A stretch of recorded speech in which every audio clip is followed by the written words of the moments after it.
You're tuned in to the Restaurant Rockstars podcast. Powerful ideas to rock your restaurant. Here's your host, Roger Bodwin.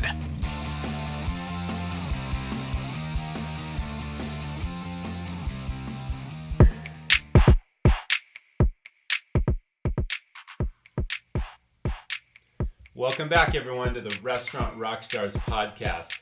In last week's episode, I had such a great time because I introduced my wife, who's also a VP of our company, and very few people know what her role is. I seem to be in the forefront, but everything that this company is about really is driven by Thea. So welcome to the show today, Thea. Thanks. I'm super psyched to be back. So I've got all this experience in running restaurants and being an operational entrepreneur that's created these concepts. And when we sold our restaurants years ago, I wanted to continue helping people because I have a passion for this business. But you had this vision about how we could go beyond just the local market where I was doing some consulting and really reach people on a global level. And your vision has come true. I mean, we have customers in 23 countries. And At least. It might be more than that now. All right. I haven't checked in a while. Your ideas sort of made that happen. So tell us about that vision and how we're now helping people all over the place. Well, I just remember thinking when the restaurant sold, obviously you wanted to continue using your knowledge and help other people. And I remember thinking we could just sort of travel around and help other people, but we could help a lot more people globally and have a really expansive business that also wasn't so heavy on your personal time. Right. Because, I mean, you only have so much time. Mm-hmm. And one of the things that's super important to us is family time and travel, and we knew we could incorporate the business into that. But I just remember thinking, I think we can turn this into a global expansive business and help restaurateurs all over the world, staff members all over the world. I sort of set that intention, and then we put everything into place. And yeah, we're now in, I'll have to look and see exactly how many countries, but that is super exciting. I mean, for a while we had the big map up with the pins in it and so that's not up now. I will have to look. Yeah, I think it's really exciting. I mean, I think you still love working one-on-one when you have time to do that. But you've got the tech skill set that allowed us to translate all this to a global audience via the web. So yeah, well, it took a little help. Well,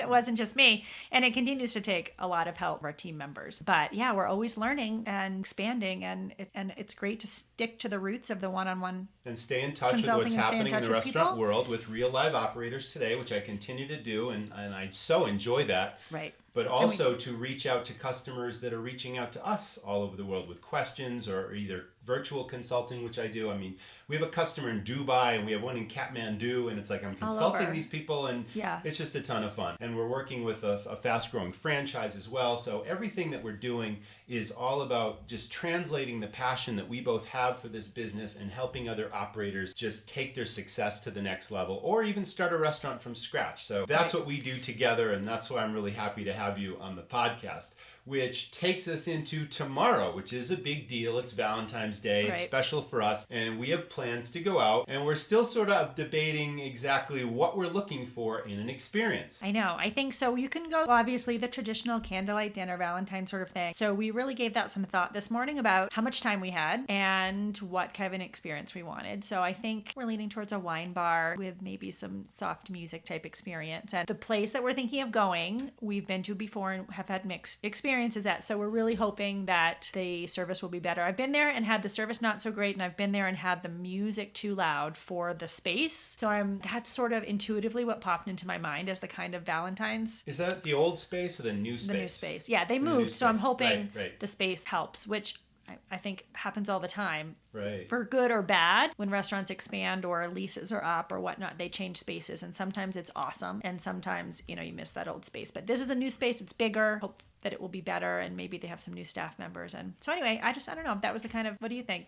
Are you on board with that? Yeah, I mean, it's about three things: service, ambiance, and the food and drink.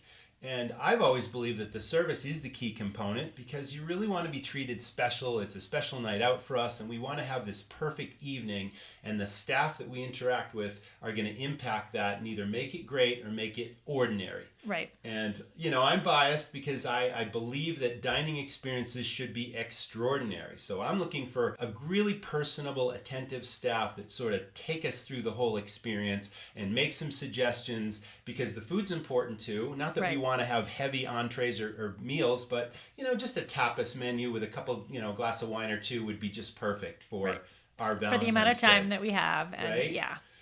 And it brings to mind that the chemistry of the staff and the culture of the restaurant are really paramount, because I believe that the staff are the cornerstone of your business. And unfortunately, and this is so sad for me to say, and that's why we're trying to help and change restaurants one at a time, no matter where they happen to be, here in America or overseas or whatever. But we eat out so frequently, and it could be anywhere across the country. And unfortunately, 9 times out of 10, we're still getting that ordinary order taker experience versus the personality and the education, the information, and the entertainment, which is kind of the magic three. You know, you put those 3 things together. Educating, informing, and entertaining your customer is important, because I've always believed that this business is show business. It's about entertainment. And, you know, people select restaurants for a variety of reasons. Maybe they drove by, maybe they heard about it, or they saw an ad in the paper, but they don't know the first thing about what makes your place special. So it's really up to you to train your staff to not only know the menu inside and out, but to know the absolute, what makes your restaurant tick, what's special about it. So that's what we're looking for, I think. And I think we've been to wine bars where they didn't make any suggestions. Oh, yeah. And I'm thinking, how can you run a wine bar For the wine, right? I know. And not have a single suggestion? Because maybe... What are you in the mood for? What? Yeah, exactly. Do you like red? Do you like white? What are you going to have for food? This pairs great with that. Right. This is my favorite wine. You're absolutely right. Order takers, they leave so much opportunity on the table. They leave the experience of the customers to choice. It's all about impressions. Every single impression in any restaurant counts. And I don't want to specifically pigeonhole restaurants, because we could be talking about food trucks where it's the counter service. And you could be making recommendations over the counter, what's popular, what's special, what your customers really appreciate. This might be your very first visit to this food truck or this restaurant or this diner or whatever. And it's really up to the staff to educate, inform, and entertain every customer. And that, to me, translates into a paramount dining experience no matter where it happens to be. Well, one of our kids' favorite restaurants is a fast casual Mexican restaurant. They also have a food truck, which is often out and about. Yes. And they have the same experience. And the food is fantastic. They do both well, and it's literally one of our favorite places. Every time. It's got a great vibe. You walk in the door, they have Mexican cuisine, they have Peruvian cuisine, and you just feel like you're part of that vibe. And the staff are authentic, and they treat you as if we're so happy to serve you our food because we know you're really going to enjoy it, and we're so pleased that you chose our place. And you walk in the door, and there might be a line out the door, and they treat every single person as if they're the only customer in the place, and that is a powerful form. And then they go out, like you say, into the community, and now they've got the food truck at every single community event. They are there, and they are a brand. And it's almost, I think it's everyone's favorite. Oh yeah, we love it, you know. And they have Taco Tuesdays, and they have margaritas, and the kids love the Izzy sodas, and we go there. Anyway, well, that's why fun. we go there a lot. We're not going there tomorrow. No, we're not. But it's a family staple. But primarily because of those 3 things. The food is great, the service is amazing, and it's consistent. They make you feel special, and the vibe of the place just takes you away from your everyday reality and just gives you a special evening out, and that's why we love it. And anybody could duplicate that with any kind of food. Any concept. Like that concept happens to be what it is, but they like that. So another thing that strikes me, Thea, is, you know, I've worked in a lot of different jobs before I started restaurants. I was in the advertising business, and I worked in banks. I did so many different things. And it just strikes me that, yes, there are cliques and there are friendships in any kind of company or business, but it's something about interacting with the ultimate customer that sort of enlivens and fires up the staff and just creates this dynamic chemistry where the customer just feels the spirit. And it takes so much, it takes a combination of, well, it's 3 things. It's empowering the staff to think like an owner and to put themselves in the customer's shoes in order to experience what the customer is going to experience, and seeing things that are broken before the customer sees them, a wobbly table, that sort of thing. And then it's that balance with personality where you want everyone to be really sort of a personality, you know, a unique person and authentic. And then you want structured training that brings all 3 of those things together. And that's what builds what I call this culture of hospitality, family, and fun, where fun is important and everyone feeling like family. The customers feel like family, the staff feel like family, and then the hospitality part is just that key idea that just turns everybody on. And you either have hospitality present in your restaurant or your food truck, your operation, or it's absent. Exactly. All those things are so important. And I think some places, have nailed certain parts of that, but they don't have all of it. Not the whole equation. This last weekend, I had a girls' weekend away, and we had a real mixed bag of experiences. And we had very pleasant order takers who took our order and they brought our food, but didn't make any suggestions, didn't make it super fun for us, didn't make it, we didn't try any specific dishes because they recommended them. That was sort of an ordinary experience. And then we did a pub crawl one night, and the leader of the pub crawl, that sort of the organizer, his whole goal was that everybody have fun. I mean, he was such a dynamic personality. You could tell he so authentically cared that everyone was having a great time. All of the places we went along the line, the staff members didn't have that same attitude. And even the last place that we went where everyone was dancing and things, you could tell the DJ didn't even have that. You've been to places where we've had a ton of fun in 5-star restaurants and we've had a ton of fun in dive bars. You can go out for karaoke, like any number of things. The biggest thing is, are the staff members trying to give the customer the best experience, whatever that is? And in this particular instance, they weren't. And it was such a super bummer because the poor guy that was leading, the pub crawl had that in mind and really was trying to make sure everyone had fun. And then he's up against going into, a couple of the establishments where you could tell the staff didn't really care. It's a letdown. They're like, okay, they're all here. We're going to make a bunch of money. Yeah. People are going to buy a lot of drinks and things. But they weren't. Going through the motions. Yeah, they were just going through the motions, and it was a bummer. They're either engaged, your staff are either engaged or they're disengaged, which sort of leads me to this concept of every business, every restaurant, every hospitality operation has an A team, a B team, and a C team. And the C team are just there for the wrong reasons. Those people that are just taking up space for a paycheck, and they're negatively impacting every customer's experience. And 2, they're bringing down the morale of the good staff. So you got to get rid of them immediately and focus on having A's and B's. Now you're talking about the A player. The leader of your group was clearly a take charge A player that really cared about showing everybody a great time, and he was doing his best even though he was running up against these C players at all these places you went to. And then there are your B's where they've got great promise and they show with just a little bit of polish and a little bit of shadowing of the A team, they're going to be great. And then pretty soon all you have are A players. Right. And that is the foundation for this hospitality, family, and fun culture. So you got to get rid of the C's and you just got to focus on building your A's and B's. And that does 2 things. It lowers your turnover, it increases and enhances the customer's experience, and it also increases the check average. And all those things, that's such a powerful idea, right? The A's and the B's and how they impact your business versus detract from your business. And especially in this age of online reviews and social media. Oh, for sure. And I think training, you hit the nail on the head. Training is such a big thing because some of those staff members may have just been overwhelmed by the sheer number of customers that they were getting all at once. And the difference between somebody embracing that and being able to take it to the next level and them being overwhelmed and a little in the weeds is just training. They're either trained to handle whatever comes their way with a smile and enthusiasm, or it's a little out of their comfort level and then they completely just shut off and they're on automatic mode and they can't give that extra special service because they're too overwhelmed. So I don't know what the situation there was, but we've certainly been to places where someone holds a little promise and seems great, and then they, as soon as they get in the weeds, their entire personality shuts off. So I think that goes back to training and teamwork, because if you have someone that's in the weeds and you can help them out, you can pull them out and enhances the experience for everybody.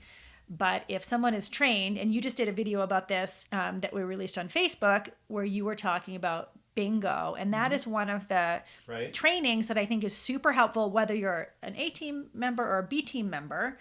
It's just super helpful in focusing, okay, what are we doing tonight? So maybe you want to share. I want to talk about bingo, but I'd like to start with the beginnings. Before you can have these contests and incentives, you mentioned a second ago, how do you keep people out of the weeds? And clearly training is part of that. Right. But it's all in the foundational start to every meal. And you either control your tables by taking charge through your personality so that the next time you approach the table, your customers can't wait to see and hear what you're going to do and say next, versus being controlled where you have those timid people that they kind of hover around the table and they feel like they're bothering the customer because they haven't even looked at the menu yet, and they're just sitting there, and the whole experience experience isn't even getting off the ground. Right. So it's all in the training so that these people, they have those unique, we used to have people that even juggled at tables and told jokes, but they caught the attention right off the bat upon the first introduction, and then they held people's attention and interest by virtue of their entertainment and showmanship and education and information. Those things were important.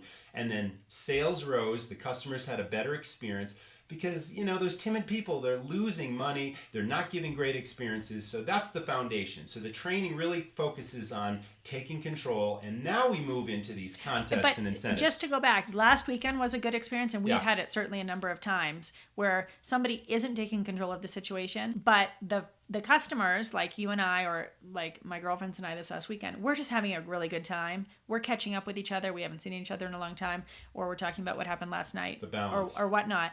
And if someone is not going to take control of that, the orders aren't going to get taken. Nothing is going to be happening. And then pretty soon, people are frustrated. People are telling stories, but then they're like, I'm starving. Like, where's the food? Where's the server? What, or whatnot. Sure. And the reality is we can talk, we're going to be talking all night long. So they may as well interrupt, take control, take command. Right.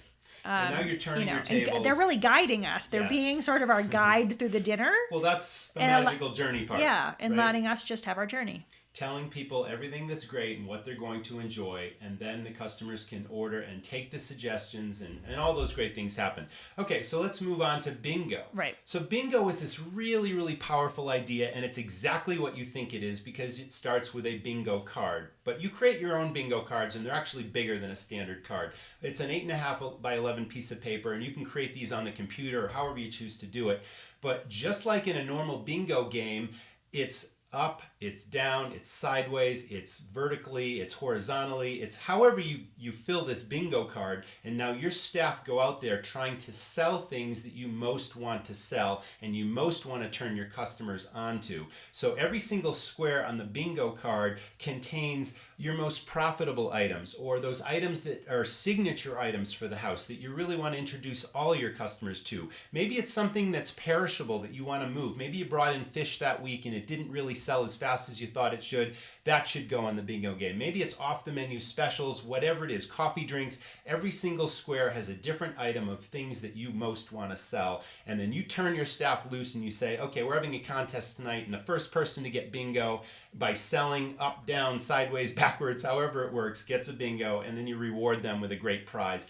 And the ROI is there because the sales go through the roof, the staff have fun, the customers have fun, you move the merchandise, and everybody wins. And it is just tons of fun. And it's very simple to do, but the staff love it because they do. It's interactive and it's fun, and it gives them a real purpose to go out there, and it's just a healthy competition. That's bingo. I think it's one of the more popular pre-shift exercises because it does bring the whole team together. They get a little bit competitive with each other, They do. and it helps people focus.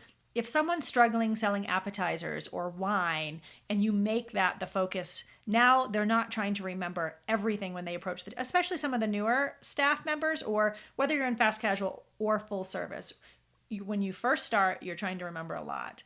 So if you give them this focused bingo, and it changes as you play it throughout the year or whatnot, it gives them something very specific to practice, to sell, to talk about, to explain, whether it's the ingredients or the kind of wine or whatever that is. And then pretty soon they're doing that often enough that now they're super comfortable with it. Yes. So I really think it's one of the more powerful pre-shift exercises that any store or restaurant can do. It's about conditioned behavior where you want this approach to the table or over the counter to be consistent, and every table, every time, every customer, every time, where you want to provide a consistent experience and you're telling them everything that's great about your place. And it gives you an edge. It's a competitive advantage over the guy down the street. It's a fun, interactive way that you can train your staff that ultimately impacts the guest experience. And it, like I said, it's a win-win. Right. Yeah, it's one of our favorites. And we just posted it on Facebook, on the Restaurant Rockstars Facebook page. So if you want to go watch Roger's video on that, it will be there, and it will be on YouTube too. So spirit, that word, everyone knows what spirit and soul is. And we all know those great restaurants that are just humming on all cylinders, and you walk in the door and you can tell that the customers are having a ball, the staff are having a ball, and the cash register's ringing, and it's just a very festive night. Every night feels like it's a special event. And that all comes from spirit and chemistry. And it's so interesting because that is such a powerful formula. I used to call it capturing lightning in a bottle. I still do. That's one of my catchphrases. And what that means is your staff are having more fun and making more money while the customers are having more fun and spending more money. And that is just that. And posting more reviews. There you go. And let's not forget, because the online reviews and the social media thing.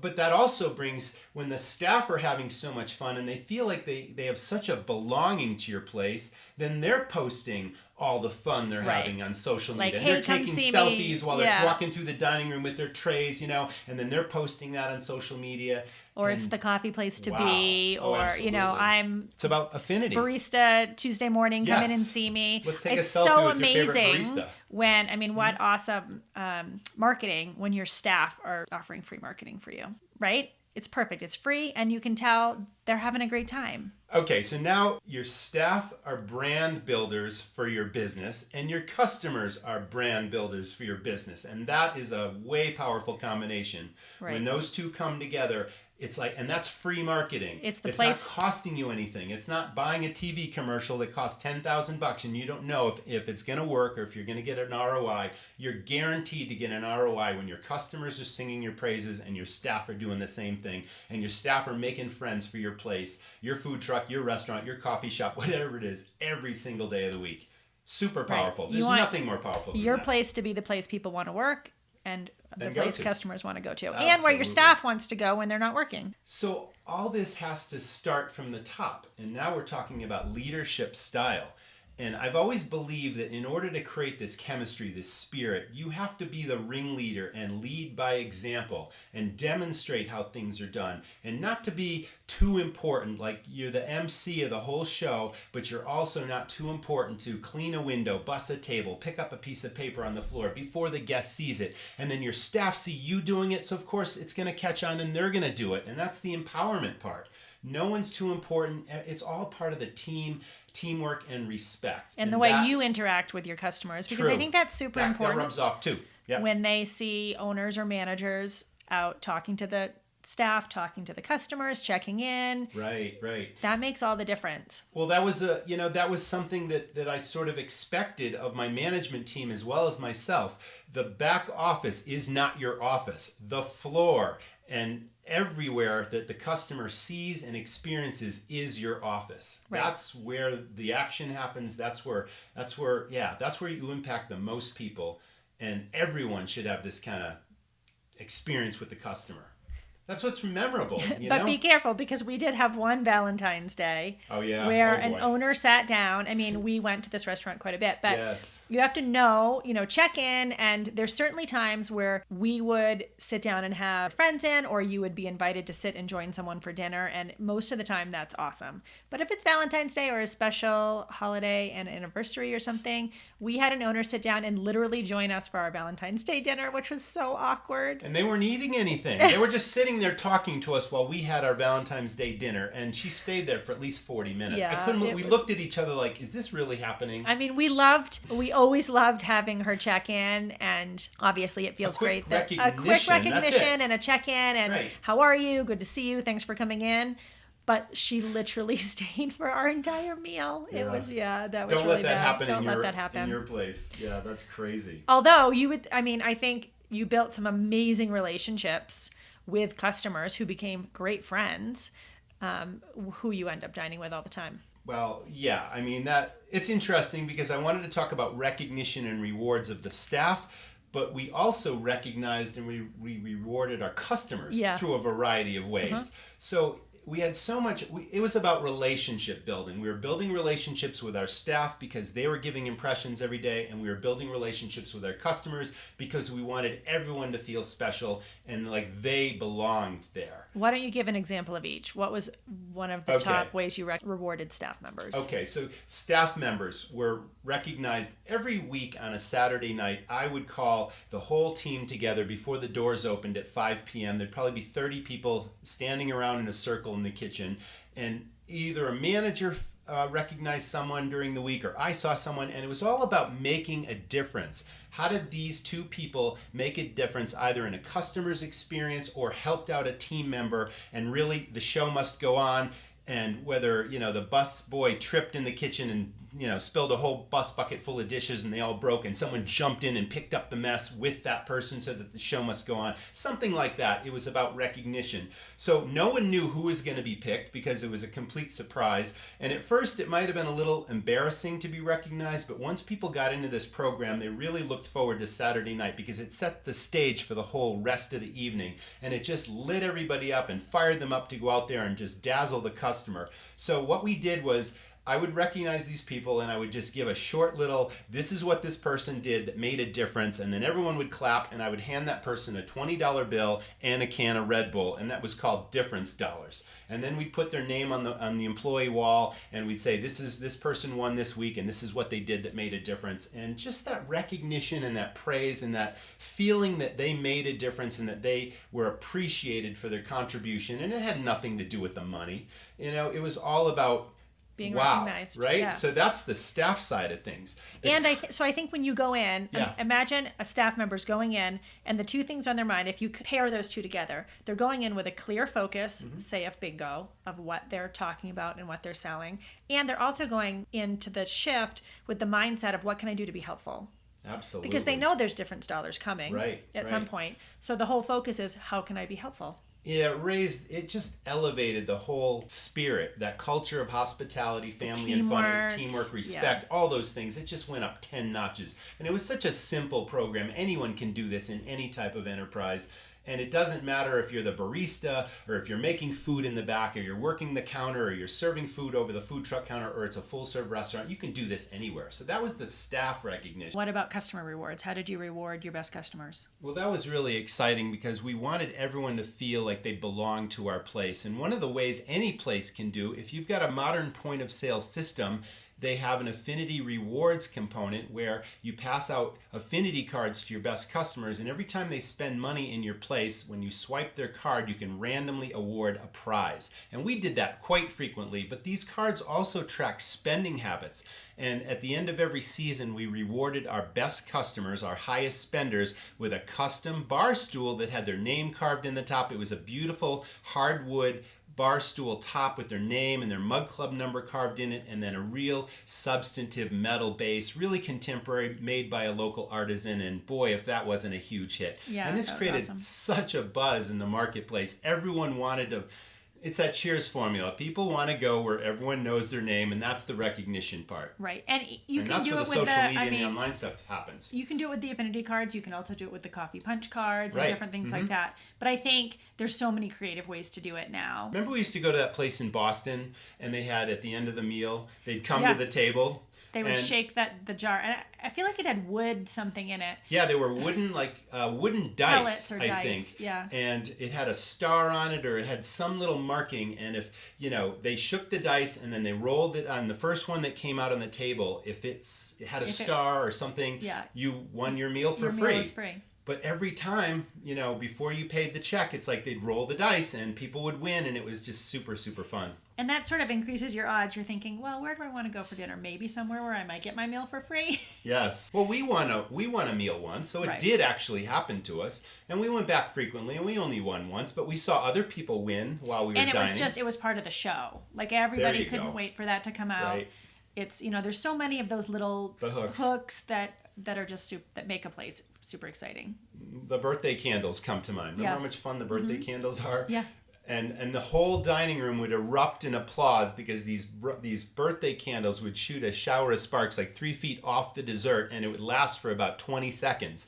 And you'd come to the table and everyone would look. It would capture your attention. It would be a birthday or a special occasion. And You could see it from across the room. you In could. fact, That I was took cool. one the other night to Oh, a we restaurant still have that I some. knew wouldn't have them Yes. for a friend's birthday. Awesome. And Ask we them if we put could that light in, it. and it made a show across the whole restaurant. Oh, man. Even though It's a so it was sort spectacle. of free entertaining for their customers that Right. night. It wasn't their deal, but maybe now they will do that. But it made a statement. I mean, and it would like the whole table had fun, and the gal whose birthday it was blown away. So it was And they're just perfectly fun. safe, but it creates Yeah. such a spectacular It looks like, splash. yeah, a And that's a fireworks hook. show.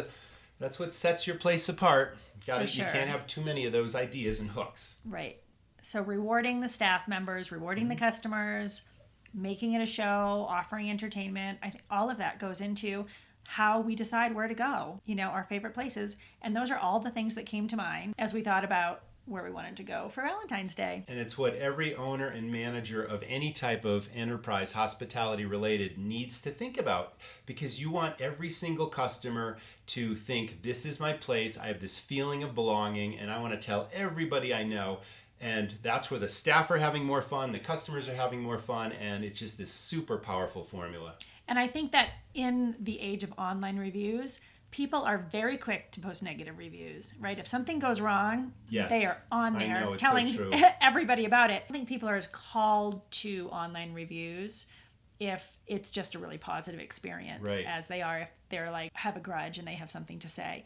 But if you truly make it this amazing experience, I feel like they can't help but do that. And that's where the empowerment comes in, because your goal is not to give anyone a reason to not have an amazing experience. And let's face it, the human error element will always be in every restaurant, because we're serving sometimes hundreds of people a day in our operation, food truck or whatever. You might serve 100 or 200 people, and it's impossible for everything to go perfect, but it's all in the approach of the staff and how the situation is handled that either has someone give you a second chance or post a negative review and never come back. And right.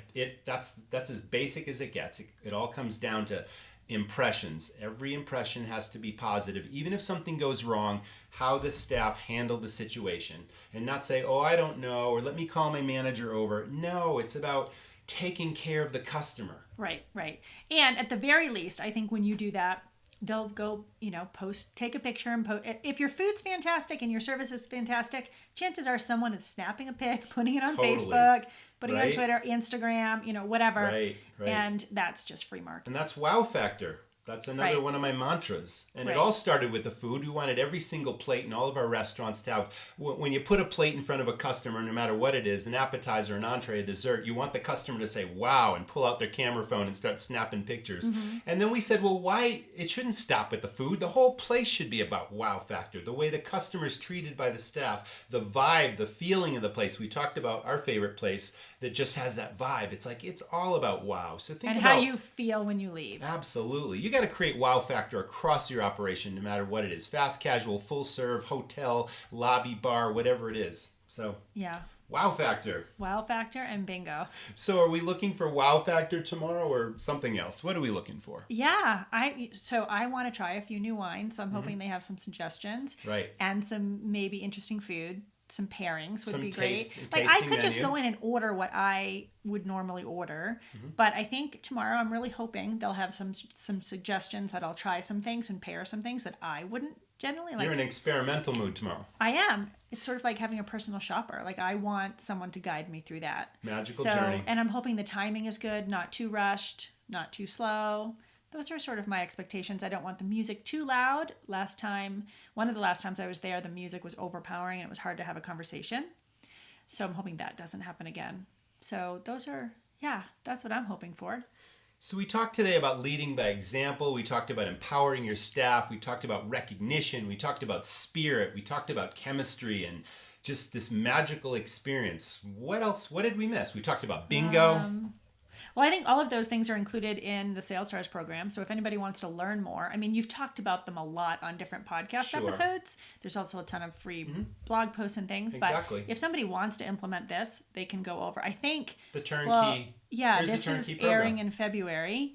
So I think right now the Sales Stars program is still 40% off. I don't know how long that's going to last. Right. It's and a holiday we special. Added the fast casual version as well. So I think if they want to learn more and they want to execute some of this stuff, they can head over to Restaurant Rockstars and click on staff training. Well, maybe our experience tomorrow night will be a future episode. We'll see, depending on how it goes. We'll report back. I hope that it's good. I hope that both for our sake and their sake, not that we'll mention any names, but actually, if it's good, we'll mention who they are. Right, absolutely. When we have give them a shout out. When we have a negative teaching, we try not to call anyone out on that. But exactly. Yeah, we'll report back on how it went. I'm excited.